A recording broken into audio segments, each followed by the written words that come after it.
साथियों, संविदा आउटसोर्स कर्मचारियों के नियमितीकरण पर बहुत बड़ी खुशखबरी है। यहाँ पर आपको बड़ी खबर बता दें कि संविदा कर्मचारियों का नियमितीकरण हो चुका, उनको यहाँ पर नियमितीकरण का आदेश मिल चुका और वो अब सरकारी कर्मचारी हो चुके हैं। यहाँ तक कि मंत्री महोदय ने सभी कर्मचारियों को बधाई भी दे दी है। जी हाँ दोस्तों, ये बड़ी खबर है क्योंकि अभी तक आपने सुना होगा कि ऐसे आदेश आते थे कि इतने महीने के अंदर नियमितीकरण हो जाएगा या इतने दिन के अंदर नियमितीकरण हो जाएगा, लेकिन यहाँ पर ये बड़ी खबर है कि यहाँ पर संविदा स्थायी कर्मचारियों का नियमितीकरण हो चुका। खुद मंत्री महोदय ने सभी कर्मचारियों को बधाई दी है। ये बड़ी खबर मध्य प्रदेश से निकल कर आ रही है। जी हाँ दोस्तों, बहुत बड़ी खबर है। वहीं दूसरी बड़ी खबर आ रही है आउटसोर्स कर्मचारियों को लेकर, जहां पर आउटसोर्स कर्मचारियों के नियमितीकरण को लेकर एक बहुत बड़ी खबर आई है, जहां पर सीधे सीधे अधिकारी को 3 महीने का समय दिया गया है कि 3 महीने के अंदर आप फैसला लीजिए और आउटसोर्स कर्मचारियों का नियमितीकरण करिए। दोस्तों, दोनों बड़ी खबरों की तरफ चलेंगे। इसके पहले एक छोटा सा अनुरोध है, वीडियो को लाइक और शेयर कर दीजिएगा। आप सभी लोगों का पार्थ गुरु ज्ञान चैनल में बहुत बहुत स्वागत है। मैं सतीश तिवारी आपके लिए लेकर आया हूं 2 बड़ी महत्वपूर्ण जानकारी। सबसे पहले बात करेंगे सबसे पहली बड़ी खबर की। तो साथियों, पहली बड़ी खबर आ रही है मध्य प्रदेश से। यहाँ पर दोस्तों मध्य प्रदेश पूर्व क्षेत्र विद्युत वितरण कंपनी की ओर से 160 कर्मचारियों को नियमित नियुक्ति प्रदान कर दी गई है। जी हाँ, ये बहुत बड़ी खबर है। खबर के अनुसार ये नियुक्तियां दिवंगत कर्मचारियों के आश्रितों को अनुकंपा आधार पर दी गई है। इनको अब नियमित कर दिया गया है, मतलब ये सीधे सरकारी कर्मचारी बन चुके हैं। ये खबर मैं स्क्रीन पर लगाता जा रहा हूं, ध्यान से देखते चलिएगा। पूरी खबर इन्हीं स्क्रीनशॉट पर आधारित है। साथियों, यानी ऐसे कर्मचारियों के परिवार जिनके परिवार के सदस्य की सेवा के दौरान मृत्यु हो गई थी, उनके पात्र आश्रितों को अनुकंपा नियुक्ति के तहत कंपनी में नियुक्त किया गया है।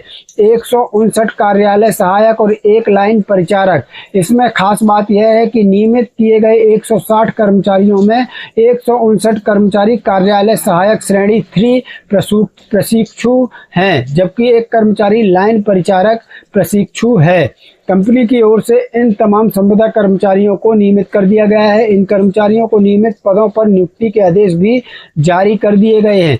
खबर में यह बताया गया है कि इन कर्मचारियों की नियुक्ति अनुकंपा नियुक्ति नीति 2018 और संशोधित नीति 2023 के तहत संविदा पदों पर की गई थी, जिनको अब सरकारी कर दिया गया है। ये बहुत बड़ी खुशखबरी है संविदा कर्मचारियों के लिए। इसके बाद वर्ष 2026 की अनुकंपा नीति के आधार पर संविदा पदों पर नियुक्त पात्र कर्मचारियों को समकक्ष नियमित पदों पर नवीन नियुक्ति योजना के तहत नियमित पदों पर नियुक्ति दे दी गई है। यहाँ पर आपको बता दें दोस्तों, ये स्क्रीनशॉट देखते चलिएगा, पूरी खबर के स्क्रीनशॉट में लगा रहा हूँ। इसके पहले भी 43 कर्मचारियों को नियमित कर दिया गया था। दोस्तों, यहाँ पर एक और महत्वपूर्ण जानकारी है इस अखबार के मुताबिक। इससे पहले मध्य प्रदेश ट्रांसमिशन कंपनी द्वारा भी 43 अनुकंपा संविदा कर्मचारियों को नियमित किया गया था। अब पूर्व क्षेत्र विद्युत वितरण कंपनी में 160 कर्मचारियों को नियमित नियुक्ति मिलने की खबर जो है वो सामने आई है। यानी अनुकंपा आधार पर संविदा पदों पर नियमित नियुक्त कर्मचारियों के लिए यह एक बहुत महत्वपूर्ण अपडेट है। दोस्तों, यहाँ पर सबसे बड़ी बात मैं आपको बता दूं कि खुद मंत्री महोदय ने इन तमाम कर्मचारियों को बधाई दी है।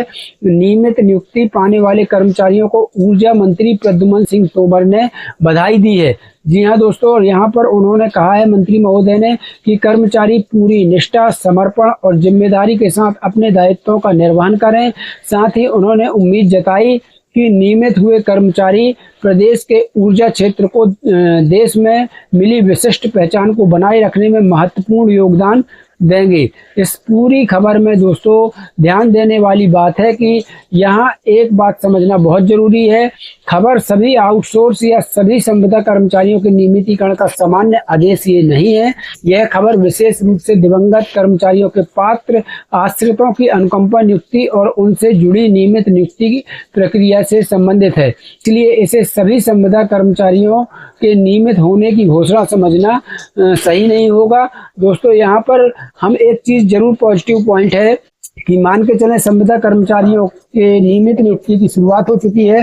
हो सकता है आगे चल के और भी विभागों में ये संविदा नीति 2023 के तहत नियमितीकरण हो सकते हैं। तो इस चैनल को सब्सक्राइब करके रखिएगा। अगर कोई आदेश, कोई ऐसी जानकारी आती है तो सबसे पहले आपको इसी चैनल पर मिलेगी। अब बढ़ते हैं दूसरी बहुत बड़ी खबर की तरफ, जो कि छत्तीसगढ़ से आ रही है। जी हाँ दोस्तों, छत्तीसगढ़ हाई कोर्ट से एक बहुत बड़ी खबर सामने आई है। यह मामला छत्तीसगढ़ हाई कोर्ट बिलासपुर से सामने आया है। यहाँ पर मैंने कोर्ट का पूरा आदेश लगा दिया है, क्योंकि कुछ कर्मचारी कहते हैं कि सर कोर्ट का आदेश दिखाइए, तो यहाँ पर मैंने स्क्रीन में पूरा कोर्ट का आदेश लगा दिया है, ध्यान से देखते चलिएगा। मामले में याचिकाकर्ताओं ने अपनी सेवाओं के नियमितीकरण की मांग की थी। याचिका में कर्मचारियों की ओर से नियमितीकरण सहित कई राहत की मांग की गई थी, लेकिन सुनवाई के दौरान कर्मचारियों के वकील ने अपनी मांग को सीमित करते हुए मुख्य रूप से ये कहा कि कर्मचारियों की ओर से नियमितीकरण के लिए जो प्रतिनिधित्व बनी थी वो रिट पिटीशन संबंधित प्राधिकारी के सामने रिप्रेजेंटेशन संबंधित सक्षम अधिकारी के सामने दिया गया था, उस पर अभी तक कोई फैसला नहीं हुआ। इसलिए कोर्ट से मांग की गई है कि सक्षम अधिकारी को उस प्रतिनिधित्व पर कानून के अनुसार फैसला लेने का निर्देश दिया जाए। ये मांग की थी यहाँ पर कर्मचारियों के वकील ने। तो इस पर हाई कोर्ट ने क्या आदेश दिया है वो भी बहुत समझने वाली बात होगी और ध्यान से सुनने वाली बात है।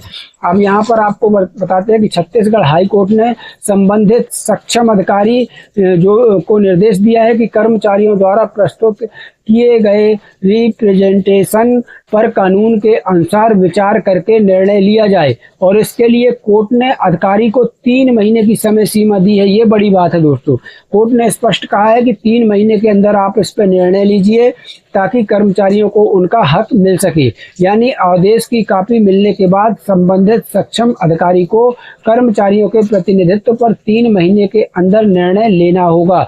ये बड़ी बात है। कर्मचारियों को यह भी स्वतंत्रता दी गई है कि यदि वे उचित समझें तो अपने दावे के समर्थन में अतिरिक्त दस्तावेजों के साथ अतिरिक्त रिप्रेजेंटेशन भी प्रस्तुत कर सकते हैं। सबसे जरूरी बात क्या है इस पूरी खबर में? सबसे जरूरी बात क्या है? सबसे बड़ा सवाल है नियमितीकरण हुआ या नहीं हुआ। तो आप समझिए, इस खबर को लेकर सबसे महत्वपूर्ण बात है, आपको साफ साफ बता देता हूं, हाई कोर्ट ने इन कर्मचारियों को सीधे नियमित करने का आदेश नहीं दिया है। कई लोग कमेंट करने लगते हैं ना कि आदेश का फायदा नहीं मिलता, तो पूरी खबर समझ लीजिए सरल भाषा में। हाई कोर्ट ने इन कर्मचारियों को सीधे नियमित करने का आदेश नहीं दिया है। कोर्ट ने यह नहीं कहा है कि कर्मचारियों को तुरंत नियमित कर दिया जाएगा, बल्कि कोर्ट ने संबंधित सक्षम अधिकारी से कहा कि कर्मचारियों के पहले से दिए गए प्रतिनिधित्व पर कानून के अनुसार विचार करके 3 महीने के अंदर निर्णय लिया जाए। यानी कोर्ट ने अधिकारी को 3 महीने का समय यहाँ पर दे दिया है। आदेश में यह भी स्पष्ट किया गया है कि हाई कोर्ट के मामले के मेरिट यानी मूल दावे पर कोई राय हाई कोर्ट ने व्यक्त नहीं की है। इसका मतलब यह है कि अब गेंद संबंधित सक्षम अधिकारी के पाले में है। यानी सक्षम अधिकारी के पाले में पूरी गेंद है, वो नियमितीकरण देता है या क्या करता है, ये देखने वाली बात होगी। अधिकारी को कर्मचारियों के दावे, दस्तावेज और लागू नियमों को देखते हुए निर्णय लेना है। तो साथियों, ये दोनों खबर बेहद महत्वपूर्ण थी। अब दोनों खबरों का सीधा मतलब आप समझ लीजिए। पहली खबर जो मैंने मध्य प्रदेश पूर्व क्षेत्र विद्युत वितरण कंपनी में 160 अनुकंपा आधार पर नियुक्त संविदा कर्मचारियों को नियमित नियुक्ति मिली है। इनमें 159 कार्यालय सहायक और 1 लाइन परिचारक भी शामिल है। वहीं दूसरी खबर जो मैंने बताई आपको, छत्तीसगढ़ हाई कोर्ट ने नियमितीकरण की मांग करने वाले कर्मचारियों के प्रतिनिधित्व पर संबंधित सक्षम अधिकारी को 3 महीने के अंदर फैसला लेने का निर्देश दिया है। लेकिन दूसरी खबर में अभी नियमितीकरण मंजूर नहीं हुआ है। अधिकारी के ऊपर जो सब कुछ निर्भर करता है। अब देखना होगा कि 3 महीने के अंदर अधिकारी क्या निर्णय लेते हैं। तो साथियों, यदि आप भी आउटसोर्स संविदा या दैनिक वेतनभोगी अस्थायी कर्मचारी हैं और सबसे पहले आदेश की जानकारी जानना चाहते हैं तो इस वीडियो को लाइक और इस चैनल को ध्यान से सब्सक्राइब कर लीजिए, क्योंकि सबसे पहले आदेशों की जानकारी आपको इसी चैनल पर मिलती है। मिलते हैं नए वीडियो के साथ, नई अपडेट के साथ। तब तक के लिए धन्यवाद। जय हिंद, जय भारत।